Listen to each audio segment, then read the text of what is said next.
이 시간 디멘전 투자부문 송재경 대표 함께하겠습니다. 어서 오세요. 안녕하세요. 안녕하세요.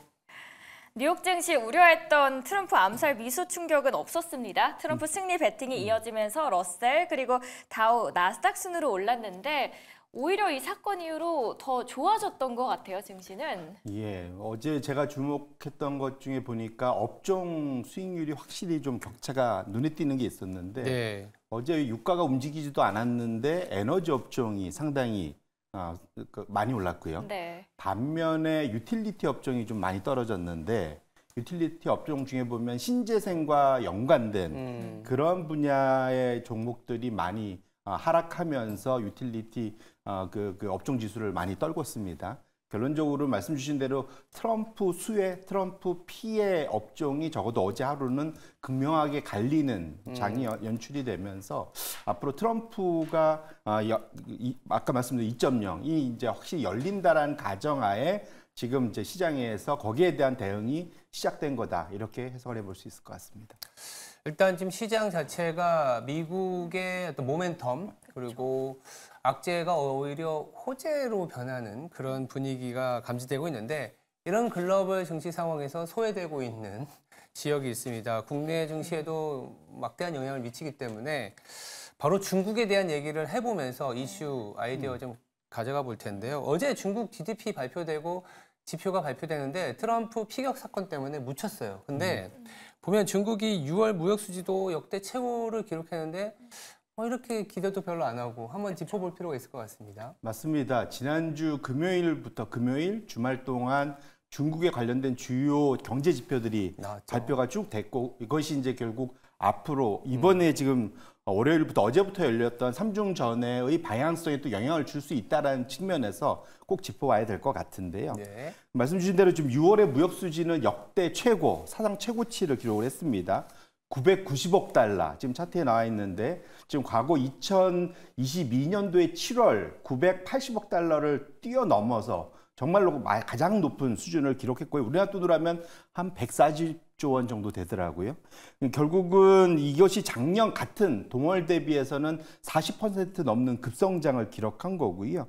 확실히 무역 수지만큼은 시장이 깜짝 놀랄 만큼 정말 좋은 실적이 나왔다 이렇게 볼 수 있을 것 같습니다. 일단 중국의 무역 수지 흑자를 그동안에는 미국과 유럽이 담당을 했습니다.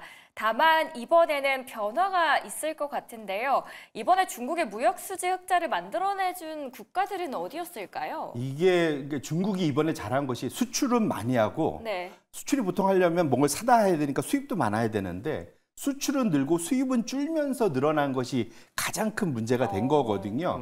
말씀 주신 대로 그러다 보니까 무역이란 건 파트너가 있는 거지 않습니까? 상대 그렇죠. 국가. 상대 국가들 입장에선 상당히 좀 뭐랄까 좀 짜증나는 많이 사줬는데 우리 건 안 사가? 이제 이런 상황이 얄밉네요. 예, 이렇게 된 상황이 되라서 이것이 과연 유지될까 싶은데 원래 이제 중국의 최대 무역 교역국은 미국과 유럽입니다. 그런데 최근 들어서 미국과 유럽이 중국을 압박하고 있잖아요. 그러다 보니까 중국이 이걸 다변화시키면서 두 번째 그 테이블로 넘어가 주시면 아세안과 기타 국가들의 소위 무역 수지 흑자 폭이 급증을 했다. 그러니까 3번을 요 다다음 걸 열어봐 주시면 1-3을 열어봐 주시면 보시면 아세안도 한 100% 성장하고 기타 국가도 한 100% 성장하면서 소위 이제 미국, 유럽에 집중되어 있던 전체 무역 수지의 70%를 차지하던 것을 절반으로 줄이고 나머지들 급격하게 늘리면서 다각화를 했다는 측면에서 의미가 있는 이번 변화고요. 특히 근데 미국, 유럽이 견제를 함에도 불구하고 무역 수지가 더 늘었다라는 측면에서 이게 어찌 보면 중국 나홀로 잘 나가서 좋을 것 같은데 거꾸로 나머지 국가들이 과연 이렇게 계속 유지시켜줘도 돼? 라는 우려와 걱정과 또 말씀 주신 대로 얄밉게 보는 이런 것들이 중국의 무역 수지 흑자가 지속될 수 있을지에 대한 물음표를 던진다 이렇게 보셔야 될 것 같습니다. 말씀 주신 것처럼 수출 지역을 좀 다변화시키는 부분들은 고무적이긴 하지만 이렇게 중국이 수출이 좋았는데도 어제 GDP는 별로였거든요. 맞아요. 내수 때문인가요? 맞습니다. 결국은 이게 중국의 경제 정책 방향성이 과연 맞나? 라는 그런 질문을 던지게 하고 이제 지금 열리고 있는 삼중전회가 중국에 10년 만에 한 번씩 열리는 대규모 장기 앞으로 향후 10년을 여는 경제 정책 방향을 잡는 건데 적어도 지금 시진핑 3기가 열리면서 하는 방향성 최근에 3년 동안 한 것이 맞느냐에 대한 우려가 지금 커지고 있는데요. 말씀 주신 대로 첫 번째로 실질 GDP 발표가 됐는데 원래 예상치 5.1이었는데 4.7. 뭐 우리나라 입장에서 보면 되게 커 보이긴 하지만 사실은 이렇게 부양을 했다고 하는데도 좀 많이 떨어졌다라는 거고요. 전기가 5.3%인 걸 봐서 지난 5개 분기 중에 가장 낮은 숫자로 떨어졌다. 그러니까 중국 정부가 이렇게 노력을 했는데도 하락세를 보이고 있다는 것이 올해 연간 목표 5% 달성 가능하냐에 대한 물음을 줄 수 있고요. 산업 생산은 결국은 제조업 기반으로 가면서 상당히 좀 예상보다 4.9 예상보다는 높은 5.3을 기록해서 수출에 기여를 했지만 결국은 말씀 주신 대로 소비가 안 좋았습니다. 소비가 지금 6월 달에 지금 원래 예상은 3.3 생각했는데 2%밖에 안 나왔고요. 이것은 전달 3.7에 비해서도 더 급격하게 떨어지면서 결국은 중국이 이 정도 규모, 전 세계에서 미국 다음으로 큰 경제 규모가 과연 제조 계속 돌려서 수출해 갖고 이 성장률을 유지할 수 있겠느냐? 쉽지 않다. 결국은 내수를 되살려야 되고 내수를 되살리려면 결국은 소비자의 심리들을 되살려야 되고 이것은 결국은 자연스럽게 침체된 부동산 시장을 되살려야 된다는 그러한 것이 이번 삼중전회에 쏠리는 이목, 요구하는 그러한 포인트다. 이렇게 보셔야 될 것 같습니다. 서로 다 같이 어우르면서 살아야 된다라고 하잖아요. 현재 트럼프 전 대통령의 당선 가능성이 높아지고 있는 상황 속에서 중국에만 유리한 무역 수지 전략은 그닥 오래가지는 못할 것 같은데요. 맞습니다. 일시적으로는 좋을 수 있는데 이게 이제 연초 이후에 급증한 것이 그런 건데 이렇게 빠르게 무역 수지가 이렇게 중국이 좋으면 다른 나라는 적자가 난다는 얘기잖아요. 그렇죠. 그러니까 유지가 안 되는. 그러니까 미국도 나서고 유럽도 나서고 브라질도 나서고 중국에 대해서 너희 이렇게 하면 우리 관세 올릴 거야 이렇게 간다는 거죠. 네. 그래서 지금 수출에 의지한 성장 전략이 결국은 시한이 점점 다해가는 거 아니냐라고 봐야 될 것 같고요.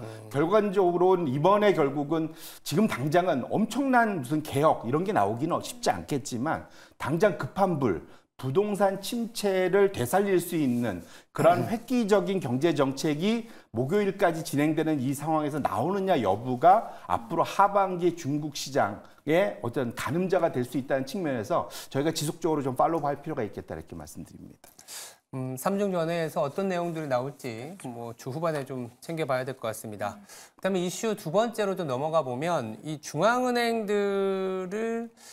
그러니까 중앙은행들이 이제 글로벌 큰손이잖아요. 큰손들이 바라보는 위험 요인에 대한 조사가 있었다고 합니다. 어떤 게 있었나요? 예, 이게 이제 그러니까 소위 이제 외환 보유고를 관리하는 분들인 거죠. 우리나라 따지면 한국은행에서 그렇죠. 뭐 외환 관리국 뭐 이런 쪽인데 전 세계에서 가장 보수적으로 관리하는 분들이라 볼 수 있겠죠. 그러니까 항상 모든 눈에는 모든 게 위험으로 보일 겁니다. 리스크 요인들을 잘 찾아야 되겠죠. 예, 그러다 보니까 그분들이 손꼽는 위험 요인이 뭐냐 이것이 우리들 입장에서는 우리가 앞으로의 그러한 포트폴리오를 관리하는데 상당히 뭔가 시사점이 있을 것 같지 않냐라는 측면에서 제가 요 이슈를 하나 가져와 봤고요. UBS에서 이제 이게 매년 이제 조사하는 것 중에 하나인데 이게 그러니까 전 세계 40개 중앙은행을 상대로 이제 조사를 한 거고 이것은 전 세계 외환 보고의 절반 정도 수준되는 대상들입니다. 근데 보시면 첫 번째로 꼽은 이게 이제 복수 응답이라 상당히 높게 나오는데 첫 번째로 꼽은 것이 지정학적 갈등이 심화되는 것. 대표적으로 러시아, 미중, 그다음에 중동 이쪽이 해결이 안 되고 오히려 더 심화되는 거에 대해서 여전히 우려를 가장 많이 갖고 있다는 게 이제 첫 번째 포인트고요. 두 번째로는 지금 물가가 생각보다 잡힘에도 불구하고 여전히 인플레이션이 좀 계속적으로 높을 것에 대한 우려 이거 여전히 남아 있고 이러다 보니까 장기 금리가 이게 상당히 통제 불가한 수준으로 좀 올라가지 않을까. 이것은 저 아래로 보면은 전 세계 국가들의 부채가 상당히 많은 것들에 대한 것과 같이 지금 이게 이제 네 번째로 지속적 불가능한 정부 부채 수준이라고 나와 있지 않습니까? 이거와 연동되면서 장기 금리가 높은 수준으로 유지되는 거에 대한 우려가 두 번째로 크다 보시면 될 것 같고, 세 번째로는 이제 경기 순환 측면에서 이것이 이제 많은 돌이 풀렸다가 거쳤다 이러다 보니까 변동성, 경제 변동성, 순환 변동성이 엄청 커질 것에 대한 우려, 이것이 인플레에 대한 재자극에 대한 우려들이 세 번째로 높았다.